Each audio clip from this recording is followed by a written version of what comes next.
প্রসব বেদনার একটা বেদনার ঋণ আমি আপনি শোধ করতে পারবো না, কোশ্চিনকালেও পারা সম্ভব হবে না।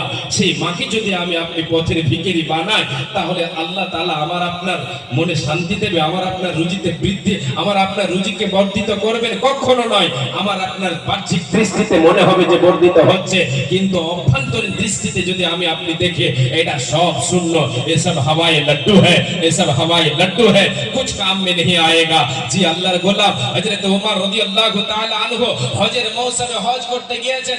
একজন যুবক তার মাকে কাঁধে নিয়ে কোলে নিয়ে মাকে নিয়ে তওয়াফ করছে, আর তওয়াফ করছে, আল্লাহর ঘর তওয়াফ করছেন, আর বলছেন, মা ও মা, আপনার কাছে আমি জানতে চাই, মা গো আপনার কাছে আমি এটা জানতে চাই, মা গো আপনাকে এত কষ্ট করে আমি আল্লাহর ঘর তওয়াফ করি, আপনাকে কাঁধে নিয়ে কোলে নিয়ে, মা তুমি বলো, তোমাকে কাঁধে নিয়ে কোলে নিয়ে আল্লাহর ঘর তওয়াফ করছি, মা তোমার আশা পূরণ করছি, মা তুমি একটিবার বলো, আমি কি তোমার ঋণ শোধ করতে পেরেছি?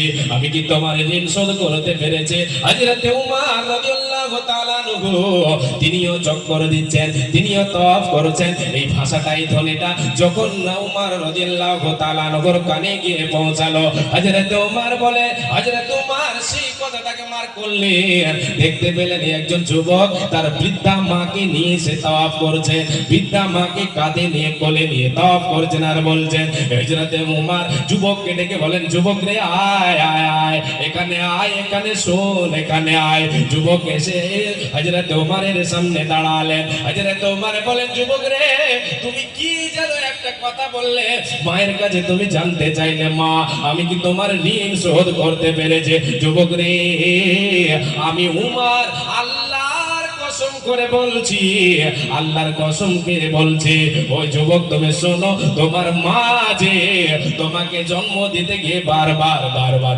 ঘন ঘন প্রসব বেদনা এসেছিল, মা চিল্লিয়েছে, মা আল্লাহ আল্লাহ করে কেঁদেছে, মায়ের সে সময় মৃত্যুর সাথে যেন তার চিলচি চলছিল, জীবনের সাথে লড়াই চলছিল, মা বারবার ঘন ঘন প্রসবের বেদনা সহ্য করেছে।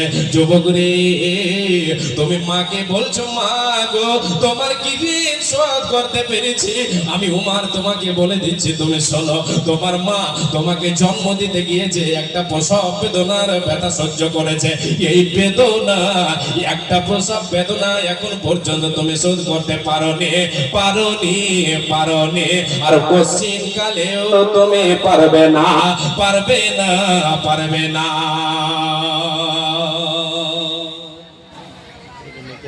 জি মা বাবার কথা মতো সেজন চলে না, আল্লাহ নবীজির দয়া তারা পাবে না, হায়রে আল্লাহ নবীজির দয়া তারা পাবে না, হায়রে আল্লাহ নবীজির দয়া তারা পাবে না।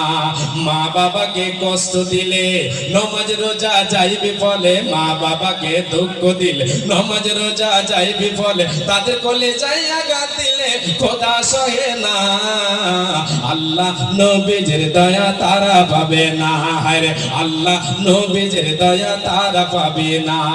মা বাবা অতি আপন, মা বাবার করো যত্ন, তাদের কোলে যাই আঘাত দিলে, তাদের কোলে যাই আঘাত দিলে আল্লাহ সহে না, মা বাবার কথা মতো জীবন চলে না, আল্লাহ নবীজির দয়া তারা পাবে না, হায়রে আল্লাহ নবীজির দয়া তারা পাবে না।